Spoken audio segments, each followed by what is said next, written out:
വേമ്പനാട്ടുകായലിന്റെ ആവാസ വ്യവസ്ഥ വീണ്ടെടുക്കുന്നതിനും പ്ലാസ്റ്റിക് വിമുക്തമാക്കുന്നതിനും വേണ്ടി 1700 കോടി രൂപയുടെ ബൃഹത് പദ്ധതി ജില്ലാ ഭരണകൂടത്തിന്റെ നേതൃത്വത്തിൽ നടപ്പാക്കുമെന്ന് കളക്ടർ അലക്സ് വർഗീസ് പറഞ്ഞു.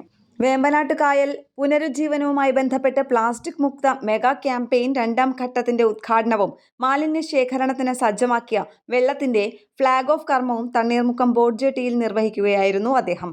പദ്ധതിയുടെ ഭാഗമായി ഫിഷറീസ്, കൃഷി, ഇറിഗേഷൻ വകുപ്പുകൾക്കായി തയ്യാറാക്കിയ 702 കോടിയുടെ പദ്ധതികൾ നിലവിൽ സർക്കാരിന്റെ സജീവ പരിഗണനയിലാണ്. 1000 കോടി രൂപയുടെ അധിക പ്രൊജക്ടുകൾ ഉടൻ സമർപ്പിക്കും. 40ഓളം കോർപ്പറേറ്റുകൾ CSR ഫണ്ട് വഴി ഈ ദൗത്യത്തിൽ സഹകരിക്കും. കായലിൽ നിന്ന് ശേഖരിക്കുന്ന പ്ലാസ്റ്റിക് മാലിന്യങ്ങൾക്ക് കിലോയ്ക്ക് 25 രൂപ നിരക്കിൽ പ്രതിഫലം നൽകുന്ന പദ്ധതിയിലൂടെ മത്സ്യത്തൊഴിലാളികളെയും ഹരിത കർമ്മസേനയെയും ഇതിന്റെ ഭാഗമാക്കുമെന്നും കളക്ടർ പറഞ്ഞു. വേമ്പനാട്ട് കായൽ മാലിന്യമുക്തമാക്കുന്നതിനുള്ള രണ്ടാം ഘട്ട പ്രവർത്തനങ്ങൾ മാർച്ച് 2 മുതൽ 31 വരെയാണ് നടത്തുന്നത്. തണ്ണീർമുക്കം, മുഹമ്മ, മണ്ണഞ്ചേരി, ആര്യാട്, രാമങ്കരി എന്നീ 5 പഞ്ചായത്തുകളിലും ആലപ്പുഴ നഗരസഭ പരിധിയിലുമാണ് ആദ്യം ക്യാമ്പയിൻ നടത്തുന്നത്.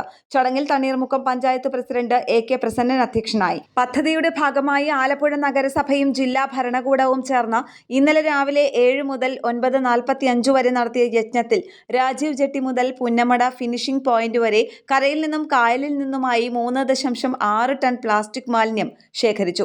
കായലിൽ നിന്ന് പ്ലാസ്റ്റിക് കോരിയെടുക്കാൻ 100ഓളം വള്ളങ്ങൾ ഉണ്ടായിരുന്നു. ഉൾനാടൻ മത്സ്യത്തൊഴിലാളികൾ, സായി കേന്ദ്രത്തിലെ വിദ്യാർത്ഥികൾ, ഹരിതകർമ്മസേന, സന്നദ്ധ സംഘടനകൾ, SD കോളേജ്, NSS വളണ്ടിയർമാർ, കുടുംബശ്രീ പ്രവർത്തകർ അടക്കം 1000ഓളം പേർ യജ്ഞത്തിൽ പങ്കെടുത്തതായി അധികൃതർ അറിയിച്ചു.